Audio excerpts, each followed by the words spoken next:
Investigar está en todo. Soy Horacio Pérez y esto es Investigando la Investigación, un espacio para explorar la investigación sin límites ni fronteras más allá de áreas o etiquetas, porque nunca sabemos dónde puede llevarnos una idea.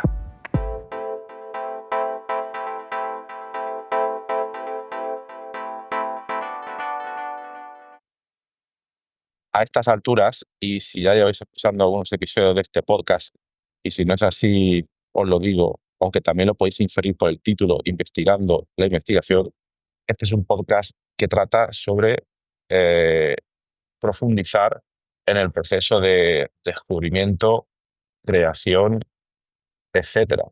Entonces, muchas veces hemos hablado de descubrimientos científicos, de procesos creativos, como en el último episodio o uno de los últimos episodios con Marcus Hurst, pero también podemos investigar el propio proceso, el autoproceso de creación de este podcast, donde la pregunta sería, ¿es la creación de un podcast un proceso de investigación?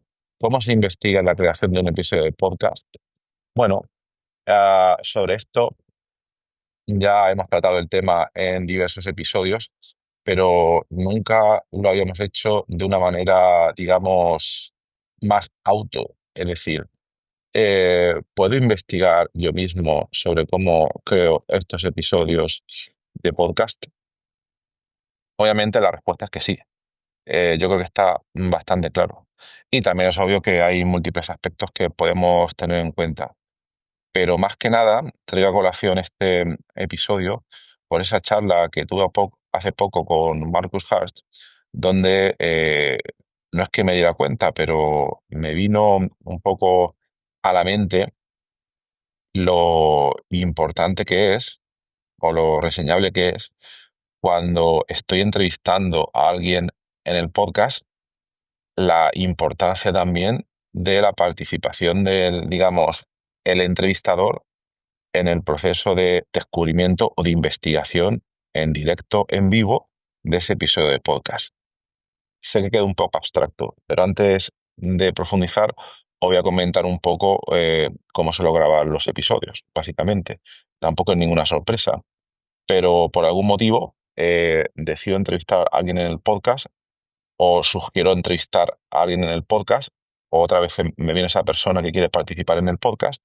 Entonces, bueno, investigo un poco el trabajo previo que ha hecho esa persona y lo que suelo hacer es enviarle algunas sugerencias de temas. Nunca, pero nunca, excepto alguna vez muy concreta porque me lo pidió el entrevistado, nunca mando ni las preguntas exactas de las que vamos a hablar, ni, ni el orden en el que lo vamos a hacer. Envío una lista de posibles temas y le pregunto a la persona si le parece bien o no. Y prácticamente nunca hay problema. Y luego empezamos a hablar por algún sitio y la conversación fluye por un lado o por otro y muchas veces es que ni siquiera ya vuelvo a mirar a veces a esas preguntas iniciales que había planteado en el episodio. Es decir, la conversación encuentra un flujo eh, sobre el cual se puede ir. Y aquí lo que quería reflejar es la participación, aunque a veces es indirecta, del propio entrevistador, que en este caso sería yo, por casualidad de la vida, en el proceso de descubrimiento de esa conversación, de ese episodio de podcast. Pero obviamente vamos a hablar de este proceso, no de mí mismo, no de este podcast en sí mismo, sino que estos son ideas, situaciones aplicables a cualquier podcast, a cualquier entrevistador, etcétera, mientras participen un mínimo de 2 personas en la realización de ese episodio.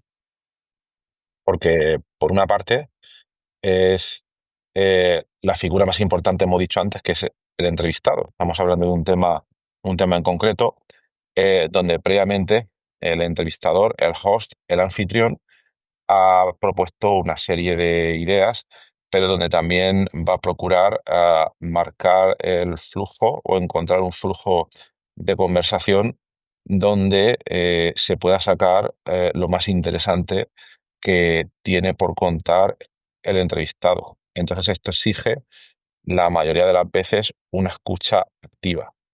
Voy a poner un contraejemplo. Si por lo que fuera nos preparásemos una lista exacta de preguntas o temas, 1, 2, 3, 4, 5, 6, 7, o una lista exacta de preguntas. Por mi experiencia, esto suele quedar bastante artificial por una parte, ¿verdad? Luego, habréis escuchado algunos episodios de podcast, en otros podcasts, imagino, donde a veces puede ser una pregunta muy difícil o una pregunta curiosa. Esto puede pasar en cualquier tipo de podcast. Y entonces el entrevistado contesta a la velocidad de la luz con una respuesta hiper currada y donde prácticamente no le ha dado tiempo a pensar. Eh, Eso podría ser que se han preparado previamente las preguntas. Insisto en que yo no tengo nada en contra de esto. Solo estoy repasando un poco los diferentes tipos de episodios que se pueden producir. Pero insisto que el problema que yo le veo a esta aproximación es el siguiente. Vamos a suponer que tú empiezas con una pregunta determinada, investigando en directo, mediante esa conversación sobre el trabajo o el proceso o la investigación que ha hecho el entrevistado. Entonces, en cualquier momento podríamos encontrar un destello de algo inesperado y de posible interés que no habíamos visto a simple vista al preparar el episodio.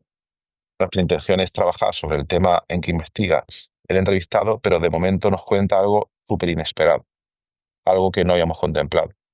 Entonces tenemos que decidir, y ahí por ello recalco el papel de escucha activa y más que activa, muy activa del entrevistador en tratar de estar atento a dónde se pueden producir esos destellos, esas zonas donde se puede tirar del hilo y sacar temas inesperados y de posible interés.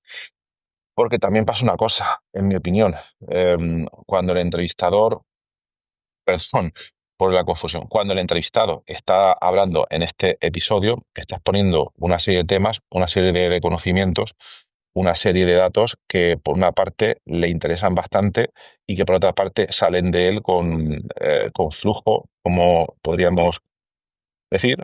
Entonces, yo pienso que para que la entrevista fluya, para que ese proceso de investigación en directo fluya, debemos ir justo en la dirección de, por una parte, de mínimo esfuerzo que le resulte al entrevistado y por otra parte, de tratar de sacar temas que realmente le interesen al entrevistado. Y muchas veces el encontrar esos pequeños destellos o zonas de donde tirar, pienso que es una de las mejores aproximaciones. Por ello, insisto, el papel de la escucha activa y preparada y dispuesta, digamos, improvisar, pero con un poco de improvisación planificada, donde, por cierto, hará unos cuantos episodios estuve hablando de este tema de la improvisación planificada. Lo podéis buscar, creo que es de principios del mes de septiembre de 2025. Insisto, entonces, el papel importante de la escucha activa del entrevistador en todos estos episodios de investigación en directo. Por otra parte, creo que también es importante para poder, estamos hablando del papel del entrevistador en este tipo de episodios, ¿no?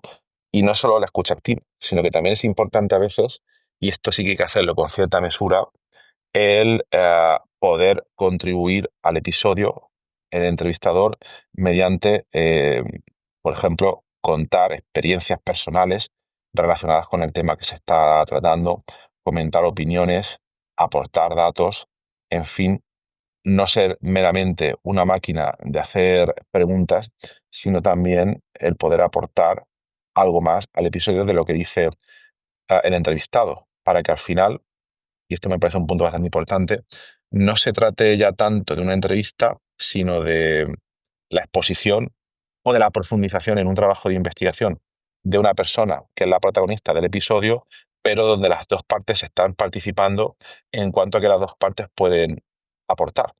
Porque si no, meramente se puede convertir en un partido de ping-pong o en una serie de preguntas escuetas que se han elaborado sin tener en cuenta el flujo de la conversación. Entonces creo que también es importante que el entrevistador, e insisto, no me gusta la palabra entrevistador, pero lo digo así para que se entienda, sino la persona que está guiando el podcast, como si pudiéramos decir, que también introduzca elementos de su experiencia, de su opinión para que al final se convierta en algo más humano y que dé lugar a una narrativa mucho más redonda en torno al tema del que se está tratando. Y yo creo que un último punto, aunque se podrían comentar muchísimos, un último punto para hacer interesante uno de estos tipos de episodios de podcast, este ya es un poco más complejo, es el dar un toque humano al episodio, un toque humano, es decir, no limitarnos solamente a dar datos, a hablar sobre ecuaciones, llámalo como quieras, pero a dar datos personales, experiencias muy personales, quizás experiencias íntimas, sobre eh, cómo se produce ese proceso de investigación, cómo se ha producido ese trabajo, dar datos, experiencias del humano, porque no siempre estamos hablando pues, de ecuaciones, de fórmulas químicas, sino que estamos hablando al final pues, de personas. En este podcast, investigando la investigación, me parece muy importante también reflejar el proceso creativo, investigativo de la gente que profundiza en todos estos descubrimientos. Pero muchas veces también son importantes las experiencias personales. Y pienso que esas experiencias personales le dan un toque muy humano al programa cuando no solo la refleja la persona entrevistada, sino también el entrevistador. Y es que además, de esa manera, también se lleva muchas cosas el oyente. Se lleva un aprendizaje de un tema determinado, el tema en el que sea experto la persona entrevistada, se puede llevar a cosas inesperadas que salen del flujo de la conversación, se puede llevar también ideas sobre la participación del entrevistador, pero también experiencias humanas contadas por ambos. Y yo pienso que eso enriquece muchísimo eh, el cómo investigar esa investigación en cuanto a la vida de estas dos personas que están trabajando en ese episodio. Todo esto lo he contado para dos personas, pero obviamente pueden ser más. Hay otros episodios donde participan tres, cuatro personas, etcétera. Claro, aquí las dinámicas ya son un poco distintas y aquí quizás se diluye un poco la participación pues, de cada uno. Pero yo creo que se pueden aplicar los mismos principios. En fin, entonces lo que te quería contar hoy es la relevancia de investigar también al ser un podcast de investigando la investigación, el investigar también cómo se crea un episodio de podcast y también tenerlo en cuenta desde el punto de vista del entrevistador. Hay muchos otros aspectos que no me ha dado tiempo a comentar aquí, pero si quieres comentar sobre ellos, puedes sugerirlos, puedes contactarme y podemos hacer otro episodio, o te puedes unir a nuestra comunidad de investigadores en WhatsApp en la siguiente dirección: Horacio, con H y con C, horacio-ps.com/comunidad. Pues nada más, espero que te haya resultado interesante el episodio. A mí al menos sí que me ha parecido bastante interesante el plantearlo. No tenía en absoluto, por cierto, ningún guión sobre cómo hacerlo. Me ha surgido al procesar las notas del episodio anterior con Marcus Hurst. Me ha surgido esta idea al pelotearla un poco con la IA. Entonces, bueno, espero que te haya sido interesante, pero bueno, no he tenido ningún guión, no te lo digo ni para bien ni para mal, te estoy comentando con total transparencia cómo ha sido desarrollado este episodio. Y nada, espero que te haya resultado interesante y también os agradecería que si estáis escuchando el podcast, pues os suscribáis si estáis en YouTube o le deis 5 estrellas si estáis en una plataforma iVoox, Spotify, Apple Podcast, porque esto ayuda mucho a que el podcast crezca y le pueda llegar a la mayor cantidad posible de gente. Muy bien, pues muchas gracias y hasta la próxima.